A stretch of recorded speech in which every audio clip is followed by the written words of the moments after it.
All right, Castle Rock, the season finale, episode 10, Romans.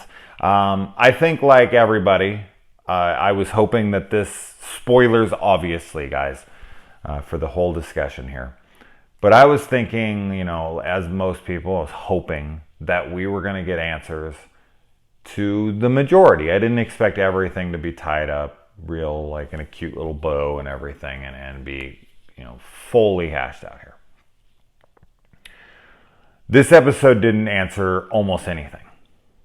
In fact, it posed all new questions to me. And knowing that this is an anthology series, now we don't know if these threads will be explored again, characters, whatnot. It may not be, it may be, I don't know. But as of right now, I am under the belief that this storyline is done. Maybe. I don't know. Maybe not. Maybe the next season we'll just pick up right here and my information will be wrong, or it'll just be a little bit sprinkled in a different show. I don't know. But let's just say, for instance, this is it. Let's just talk to that regard. What the fuck? I'm not angry. I'm just I feel like I'm talking about my kids right now. So I'm not angry. I'm just disappointed. There's so many questions that I have now that don't make any sense to me. I could ask tons of them. I'll probably go over a bunch of them here. I feel like almost zero of my questions were answered. I feel like tons of things set up were just outright fucking ignored. I think that there's a lot of things that don't matter now at all that should have. And it's frustrating to me. And maybe you'll feel different and you'll think I'm completely crazy and you can explain all these things away. But there's so many questions, it's insane. So let's talk about the episode. Overall, I'm pretty disappointed in the episode, to be honest, just because I feel like I just watched 9 episodes in a row to watch this one to then be, almost like, as I said, if there is no second season that addresses this storyline, this is it. This is just one loop here and that's it. I feel like I not wasted my time, but none of these questions were answered. Like, seriously, almost none. That's crazy. To set up all this shit and answer none of them, I don't know. That frustrates me. So, so this episode starts with Warden Lacey and the boy, and he's in his cage here, and we're kind of like circled around now. We've made ourselves full circle. We're back to kind of where the show started, and Lacey pulls out a gun on him, and he wants to pull the trigger, and he keeps closing his eyes, and he's doing it, and either the boy has this projective power that won't allow himself to be harmed. Although, God, that's one of my big questions at the end here, but we'll save that for the end. But he can't pull the trigger. And so he is... I keep dropping my notes. That's funny. I'm frustrated. Can you see I'm frustrated? Because there's so many questions. My mind is fucking... I just finished the fucking episode like 2 minutes ago. Anybody else feeling like this right now? Anybody else just finished this and you're just kind of not fuming, but just maybe you probably are. I know this episode is going to piss off a lot of people, especially people who stuck through this thing, who have been kind of bitching through the episodes like, is this ever going to fucking get resolved? Oh my God, I can't even imagine how they're feeling right now. And hopefully there's some people that are like, oh my God, what are you talking about? This is a masterpiece. And they're going to be, down in my threads like, you don't understand. It was wonderful. I hope that's the feeling that some of you have. I'm not there with you. I feel like this was a big fuck you to me in a way. Anyway, sorry. I'm never like this with shit, but this kind of annoyed me. So Molly is talking to White Henry, the boy, whatever, and she's like, how was I on the other side? And he says, you were happier on the other side, which this is a huge question. Okay, there's so many questions I want to get to here. Did what happened in episode 9, the last episode entitled Henry Deaver, did any of that fucking happen? Is he actually Henry Deaver? Yes, right? I hope. Because now he's the monster. Did the monster come in and take over? Is that monster real? Did Henry see it that way? Like, because you could argue that, this isn't even the story. This isn't even real. That he is that monster under there that Henry sees at the end of this episode. But in the episode last, we saw Molly as a happier woman. Ruth is up there going to try to kill herself again. Henry crashes because he runs into a bunch of birds that are flying towards the schism, I guess. But she gets up there and Ruth is just like, you said this all before, and he's, Alan's alive in a different timeline, basically. Like, she's been in different timelines. She can see other timelines. We don't know. It's never fucking answered. It's never explained to us what the hell is going on with Ruth here at all. She just talks about how, Molly has come to her many times and that this has been repeated over and over and over again. We don't know. But we'll see if there's a second season. Maybe there will be, and I'll shut the fuck up if there is. But as I said, if this is a contained story, oh my God, I have so many questions that are not even sort of answered, not even leaving me enough to be like, oh, well, I think. It's just all pure speculation. Pure bullshit speculation, which, what good is that? But yeah, so Ruth is just like, you said that before, and you said this before, and you said that before. And then Molly finally says something, and she's like, well, you never said that before. So somehow this pattern has been broken by the boy, because the boy tells Molly something, and then that is what Molly repeats to Ruth. And then she's like, what? Oh, shit, okay, I'll step down. But then she steps down, and she just goes home, and then she just fucking dies anyways. Right? We skip to a year later and she's just fucking dead. So what's the difference? She killed herself or she fucking just died? Like, I don't know. Like, there's nothing to her character once she steps off that ledge. Like, she comes with Molly. Okay. She goes home. Then we don't really get anything from her. And we skip a year later and she's dead. Why the fuck did she even bother surviving? She didn't do anything for the story to survive. I don't understand. I don't want to be like this, but anyway. The figure, another thing. Here we go. So the new warden, a figure is left at her house. A figure that looks like the one that was left at Molly's on the bridge and whatever. Okay, as I said, if there's a second season, this can all be rectified. But if there isn't, I'm going off of what I know now, and it's an anthology, and maybe this won't ever come up again. Maybe. I don't know. But as far as I know, there isn't a second season that's going to apply to this. But so yeah, she brings the fucking figure over to Molly and she's like, he is the devil. Okay, because what? Because he broke into your house and he left this thing and, whatever attachment she has, and then she just walks in front of a bus. That happens to be the inmates, which I thought was kind of ironic, like she was killed by her own prison. The inmates that she was trying to deceive ended up killing her. Kind of ironic, but please explain that to me. Something earlier that had happened in season, like the figurine somehow applied to something. I'm sure there is explanation for that. Maybe there isn't. There isn't an explanation for fucking anything, but I don't really see, it doesn't really play. Like, the figure that goes to Molly's is then to her, and then she brings it to her and is like, she's the fucking devil, and she kills herself. She walked in front of that bus on purpose, right?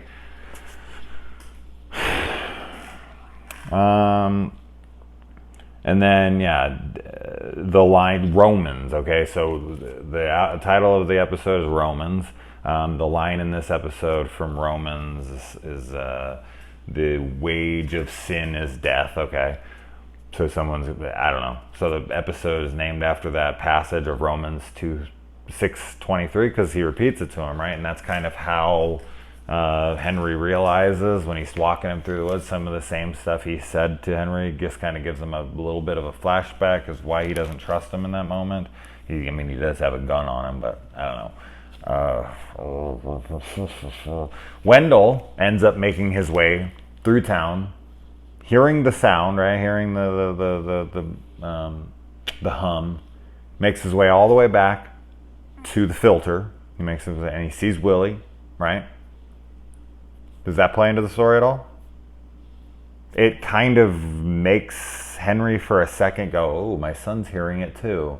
Okay. And then nothing. Really? Nothing really comes of that. Then Willie goes to the cops, and the whole Odin Death thing is like something he tries to pin on Henry here. But it's like Henry goes in to talk to him, but like, so Willie killed him? I would assume, because Henry didn't do it. I don't think. I mean, we had speculated maybe Molly did it, but more than likely Willie did it. Okay, so he frames Henry, which he puts him in jail, and then Willie's still up in the police station hours and hours and hours later. I'm not sure why, but he is. And then everyone, like, the guards break, or the guards get killed, the prisoners break out, they kill everyone up there. Willie's one of the people, and he tells him not to go with the boy. And it's like, that's it, like, you killed Odin, and there's this connection between you and his son and all that, and none of that's going to get explored? Like, his character is just killed, and it's like, that's it? Like, what did he play into this? Like, what purpose did he serve? Like, he already knew, like, to not go with him. Okay, don't trust him. I don't fucking trust him. This is why he has a gun on me. Like, clearly I don't trust him. I called the police on him not a couple hours ago. Like, when he was waiting for me at the cemetery, like, I made the decision to call the police, and then they put us in a prison cell together. I watched all this crazy shit go down, and then we're walking out of here, and he's got me, you know, at fucking gunpoint. Of course I don't trust him. Of course I don't want to go, but I have to go. So it doesn't play into the story at all. And what's the connection between Willie and his son? That's never addressed. They don't even talk. They don't even see each other. They just like look at each other for a second and then nothing. I don't know. I feel like I watched 9 episodes before and just it was just nothing. Nothing is answered, man. I feel like I'm not getting anything. There's only like a couple answers that I think I get through the entire damn. I don't want to bitch. I'm sorry, but fuck. I'm skipping all over my notes, so let me catch up here. So yeah, I did like how when he is at the cemetery, which is Harmon Hill Cemetery, by the way, which is where Danny Glick is buried in Salem's Lot, which is my favorite Stephen King's book. Stephen King book. Anyway, so the cops come and he's sitting in front of his alternative reality dead self. Like the baby that he was that died in labor is sitting in the ground right there. That's fucking crazy to think about. Like, if that's even him, right? We don't even know if it actually is or not, because this at the end it suggests that he's not, but maybe his body's being taken over by some other entity. That he's not actually, like, he's a pawn, right? That maybe that's what the figures are. I don't know. I don't fucking know. It's all guesses. Hopefully someone will be like, moron, this is what it is, and it's clear cut, and I'll read it, and I'll be like, oh, awesome. And I'll be like, I am a moron. Thank you for explaining it to my dumb self. Now I'm happy, now that I get it. But right now, my dumb self is not getting it, so I'm upset.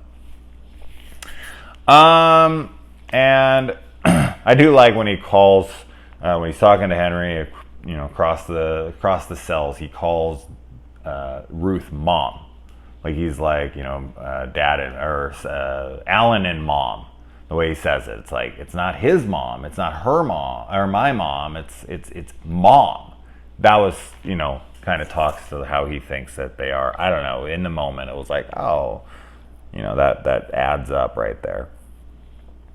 So the guards get attacked by the prisoners, and it seems like White Henry, the boy, whatever, he has some kind of power over this. He just sits there and he stares, and he's not even reacting to them shooting each other. So he has some demonic presence to him, or some kind of supernatural force that's coming out of him, radiating. As I said, maybe when you're in your alternate reality for so long, something can leak itself into your vessel, and there's little parts of you that remain. But if this is Henry and he always wanted to get home and all that, why didn't he speak up from moment one?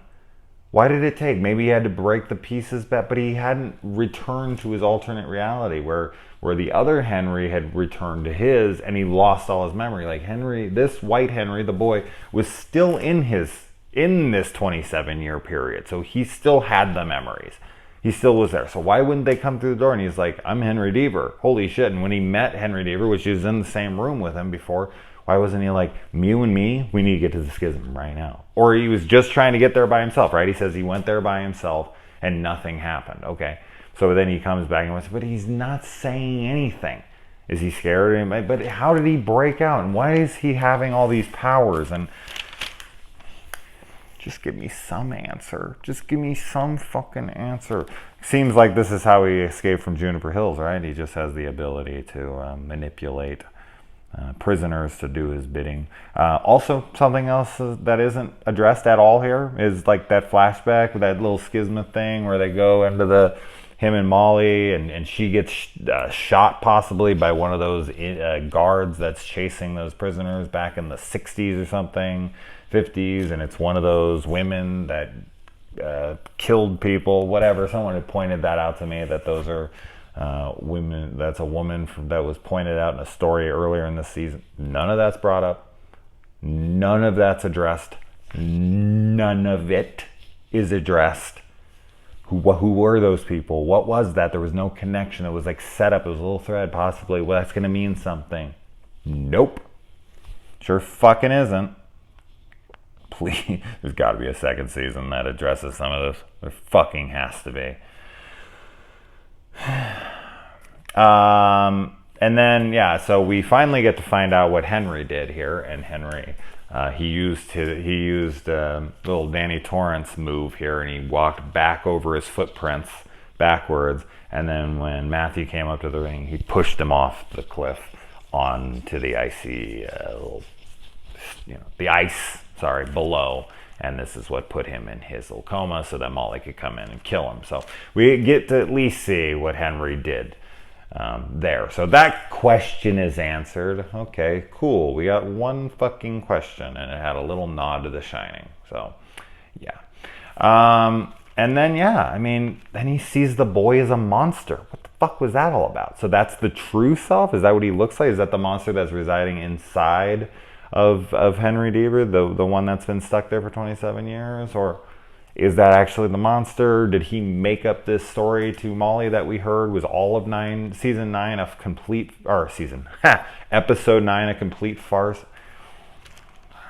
I'm guessing it's just the monster that's in him, and then Henry should have trusted him. Maybe he could have got him home. Maybe he didn't. Why would he be taking him out there? Couldn't he have just overpowered him at any moment? And this is the questions right here. If he has this demonic, if he's a fucking monster, why wouldn't he just kill Henry right there on the spot? Why does he need him to go with him out there into the woods? What reason, what purpose does it serve to get him out there? And if Henry can just pull a gun and he can overpower him physically in order to get the gun from him, but he's a monster. Shouldn't he be able to physically overpower him? He mentally took over those prisoners to have them killed. So why couldn't he take over Henry? Does Henry have some, a way to block him out, I guess, because he has that hearing and he's not part of the other people? Maybe there has to be inherently bad things about them and Henry isn't, but why he let him take him all the way back to Shawshank? But Shawshank just closed at this point. Yes, a year later he's able to cut through the fence and go in there and find him. How long's he been down there? He hasn't been down there the whole year, right? He wouldn't have been able to sneak him in that night. Why would the boy go with him willingly? Just lay there. He couldn't carry him. There's too many things of logic here. There's too many just breakdowns where I'm just like, no, none of this works. What was Willie's agenda? Why didn't Henry say anything? Why did Warden Lacey paint him in little black boy Henry's shirt when he never wore that shirt? None of these things are answered. Did he see him in some alternate, like he saw Henry, but he's a black kid. There's no way he could confuse the two, but he's having visions of maybe different timelines, but Warden Lacey, to our knowledge, didn't have any of those things. He was just hearing a voice, and so he kept this guy under wraps for you. Please, someone explain this shit to me. Pissed off. And then it just skipped to 1 year later. When I saw 1 year later, I was like, wait, 1 year later? Whoa, what the fuck happened? And then it just switched to them in the prison. I was like, wait, what? And then so, yeah, Henry's back to his job as a lawyer, so he's happy. And Molly is back to her life as a real estate agent. She's like #1 real estate agent. She's on the fucking television there. Like, who was breaking into people's houses? Like Molly's house earlier in the season, and then somebody else's house was like was broken into, right, and messed around with. That was just the boy. It wasn't, was it? Like,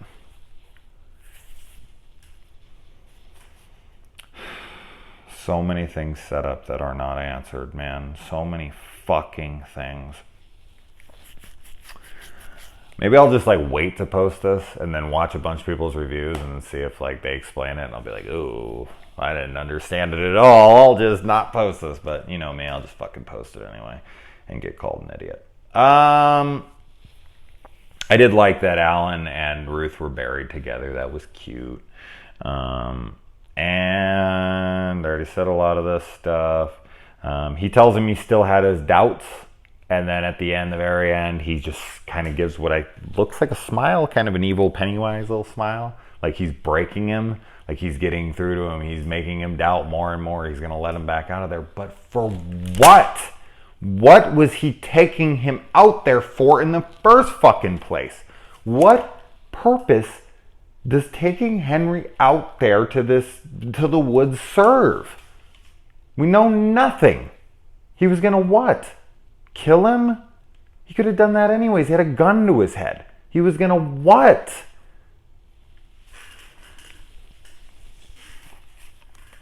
I just don't get it. The coolest part of this episode. Oh, and also like what happened like after like the murder charge that he was being possibly tried for when he was put into that cell, and then everyone at the fucking place died. The prisoners broke out, killed everybody, and then the boy who he was in his cell with went missing, and no one knows where he is, but now he's a lawyer in town and a fucking, like, a well-respected one where he's, like, taking clients, and he's like, what? How did he get out of all of that? Like, the police massacre, he wasn't questioned in that? I mean, I guess it's just the prisoners did it, right? And you're not being looked at anymore. Whatever.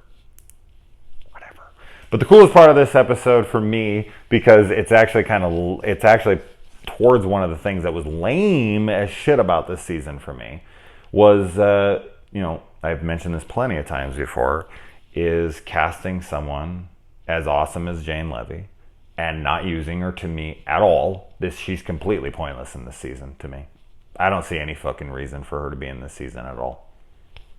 Except for to call her Jackie Torrance, to have her connected to the Torrance. But anyways, the end of this episode, it cuts after the credits a little bit. It cuts to her, and she's writing a book about her family, Jack Torrance, obviously, and Danny and whatever.